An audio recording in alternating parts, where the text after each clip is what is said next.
예레미야는 선지자로 부르신 하나님을 버리고 하나님을 떠난 이스라엘의 모습을 오늘의 말씀 속에서 이야기하십니다. 하나님은 누구보다 그들을 사랑하셨습니다. 2절에 가서 예루살렘의 귀에 외칠지니라. 여호와께서 이와 같이 말씀하시기를 내가 너를 위하여 내 청년의 때의 인애와 내 신혼의 때의 사랑을 기억하노니 곧 씨 뿌리지 못하는 땅 그 광야에서 나를 따랐음이니라 라고 말씀하십니다. 유다의 청년의 때, 신혼의 때를 이야기하십니다. 그때는 이스라엘 백성들이 출애굽하여 광야에 있을 시기를 말합니다. 사람들은 신혼의 때를 가장 아름다운 시절로 기억하곤 합니다. 분명 모든 것이 만족하게 있지 아니하여 고생스럽고 물질적으로 부족하여도 부부의 사랑으로 모든 게 좋았던 시절이라고 말합니다. 하나님은 출애굽한 후에 이스라엘 백성들의 광야의 시절이 바로 그러한 신혼의 때라고 말씀하십니다. 광야의 시절, 분명히 가나안 입성한 가나안 시절과 비교하며 모든 것이 비교할 수 없습니다. 가나안 땅에서의 시절은 풍족하고 풍요로운 시절입니다. 그러나 광야의 시절은 어떻습니까? 메마르고 거친 땅에서의 생활입니다. 마실 물도 구하지 못하여 참으로 열악한 환경 속에서 생활하였던 시절입니다. 하나님은 그때를 신혼 시절이라고 말씀하십니다. 무엇 하나 제대로 채워지지 아니하는 부족한 시기이지만 그러나 어느 때보다 하나님을 깊이 체험하였고 하나님과 함께하였으며 영적인 교제가 있었던 시절이라는 것입니다. 그래서 3절을 보면 그때 이스라엘을 향한 하나님의 마음을 이렇게 말씀하십니다. 이스라엘은 여호와를 위한 선물 곧 그의 소산 중에 첫 열매이니 그를 삼키는 자면 모두 벌을 받아 재앙이 그들에게 닥치리라.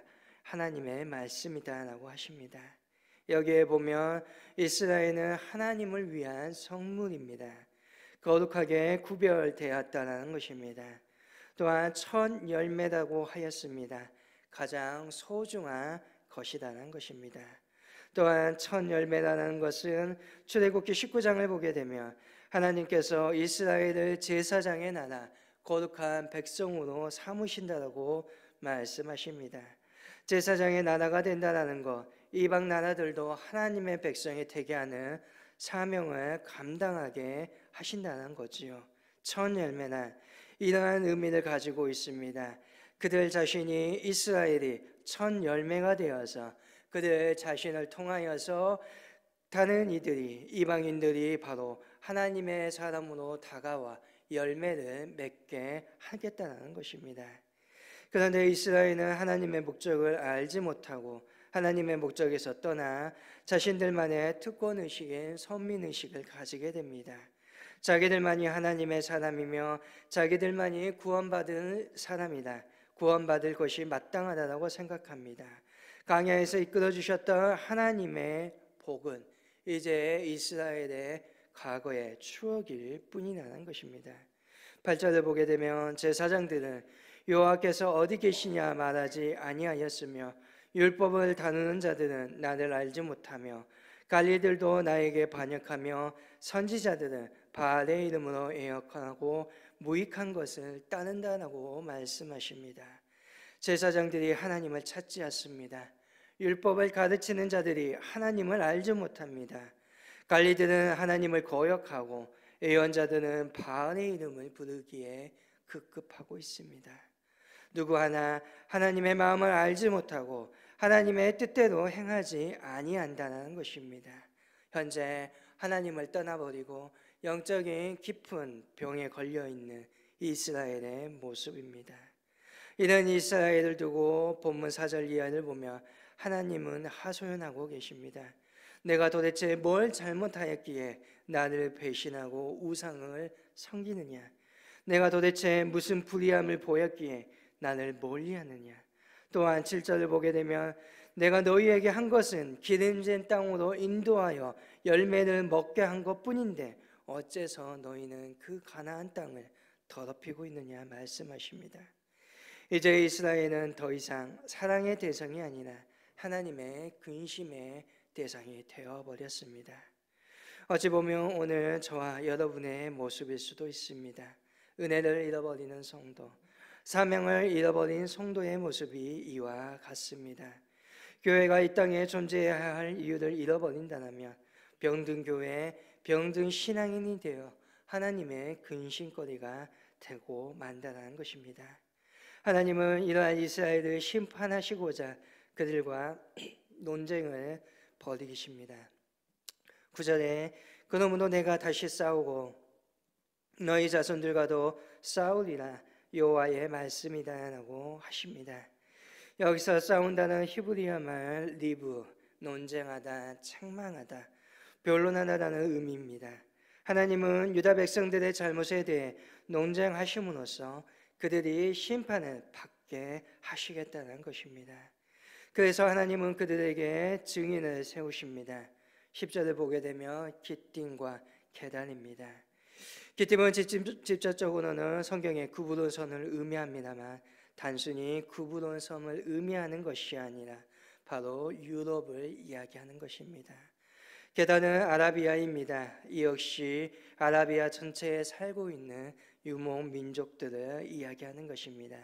그러니까 기띔과 계단을 통하여 세계 모든 나라와 민족을 통하여서 어느 나라가 이와 같은 일을 하고 있는지 보라라고 말씀하십니다. 이와 같은 일은 무엇입니까? 바로 11절입니다. 어느 나라가 그들의 신을 신이 아닌 것으로 바꾼 일이 있느냐? 그러나 나의 백성은 그의 영광을 무익한 것과 바꾸었다라고 말씀하십니다. 세상에 자기 나라의 신을 신 아닌 것과 바꾸고 신의 영광을 아무 쓸모없는 것과 바꾸는 나라가 어디 있는지 찾아보라는 것입니다. 지금 유다의 백성들이 이와 같은 일을 하고 있다라고 하나님은 말씀하십니다. 우리는 이 안에서 다시금 우상이 무엇인지를 보게 됩니다. 우상은 바로 아무것도 아닌 것입니다. 그러므로 우상을 섬긴다는 것 얼마나 어리석고 헛된 일인지 모릅니다. 신도 아닐 뿐만 아니라 아무것도 아닌 헛된 것을 무익하게 섬기는 것이 바로 우상을 믿는 것입니다. 5절에 우상을 섬기는 일을 헛된 것을 따라 헛되이 행하는 것이라고 표현합니다. 우상은 헛된 것이고 그리고 우상을 섬기는 일은 헛되이 행하는 일이라는 것입니다. 가치 없는 일이고 가치 없는 존재가 되고 만다라는 것입니다. 하나님께서 이스라엘 백성을 부르신 것은 그들이 강하고 그들이 특별해서가 아닙니다. 그들이 작았고 그들이 연약하였고 그들이 보잘것없는 노예들이었기 때문에 부르셨습니다. 이스라엘 그 자체는 아무것도 아닙니다. 그런데 그들을 부르시고 그들을 인도하여 주셔서 그들을 제사장의 나라가 되게 하셨고 하나님의 성물이여 첫 열매가 되게 하셨습니다. 하나님께서 함께 하셔서 그들은 존귀한 가치를 가지게 되었다는 것입니다. 그런데 그들이 우상을 섬김으로 말미암아 다시 가치 없게 되어버린 허무한 존재가 되어버린 것입니다. 또한 하나님은 증인을 하늘을 소환합니다. 12절을 보면 하늘이 놀라고 두려웠답니다. 이스라엘의 패역한 행위가 얼마나 놀라운 것인지 하늘조차 놀라고 두려워 똘 정도라는 것입니다. 그리고는 13절에서 이스라엘의 죄악을 이렇게 말합니다.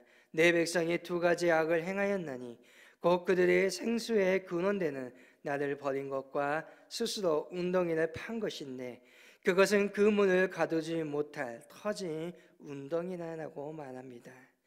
그들의 죄악은 두 가지입니다.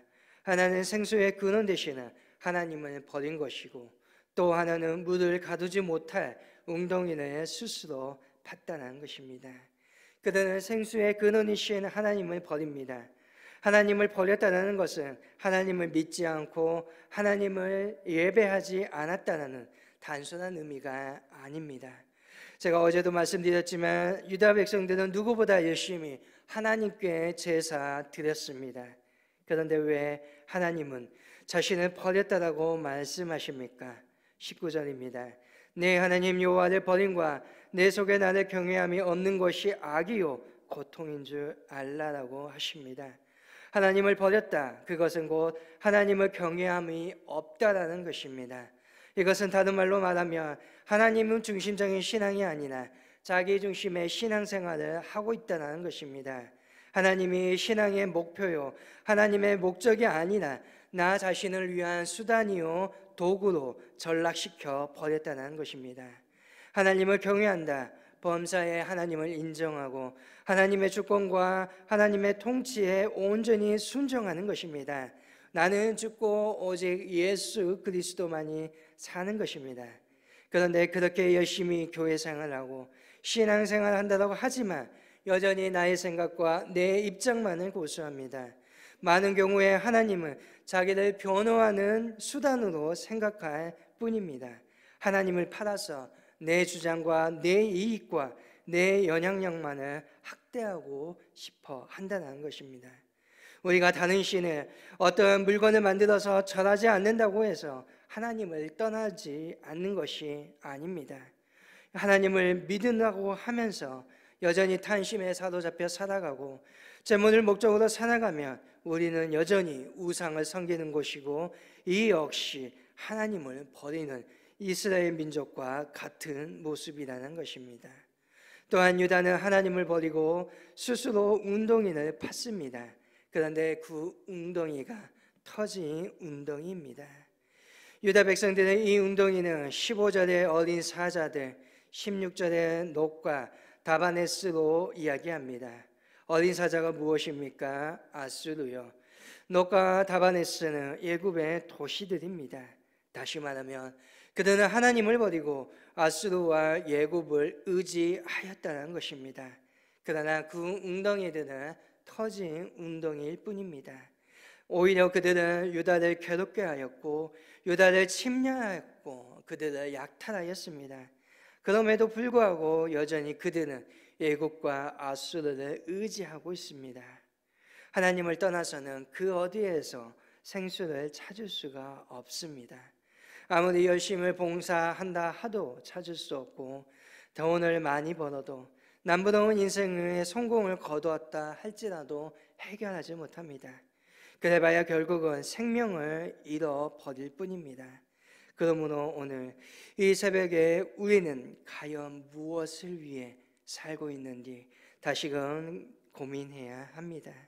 내가 지금 살아가면서 어떤 갈증을 가지고 살고 있는지, 우리가 예수님을 믿으면서도 여전히 목마르고 자족함이 없는 삶을 살아간다면 우리 역시 아직도 종된 상태이요 하나님을 떠나 살아가고 있는 것임을 기억하시기를 바랍니다. 오늘 예레미야 선지자를 통해 하나님은 옛 사랑의 관계를 기억하고 거짓을 버리고 회복하라고 말씀하십니다. 거룩함을 다시금 회복하라고 말씀하십니다. 거룩함은 우리의 노력으로 이루어지는 것이 아닙니다.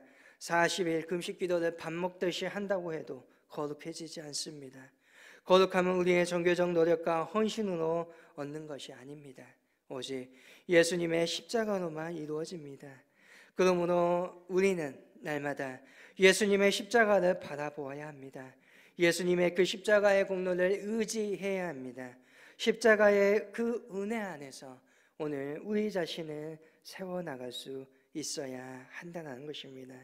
오늘 간절히 기도할 때 우리가 세상의 다른 것으로가 아니라 생수의 근원이신 하나님으로 인하여서 만족과 기쁨과 평안과 은혜의 충만한 삶을 될 수 있도록 기도하시기를 바랍니다. 하나님께서 우리를 인도하여 주셨고 하나님께서 우리를 붙들어 주신 그 사랑을 잊지 않기를 바랍니다. 오늘 저와 여러분은 하나님의 소유된 백성입니다.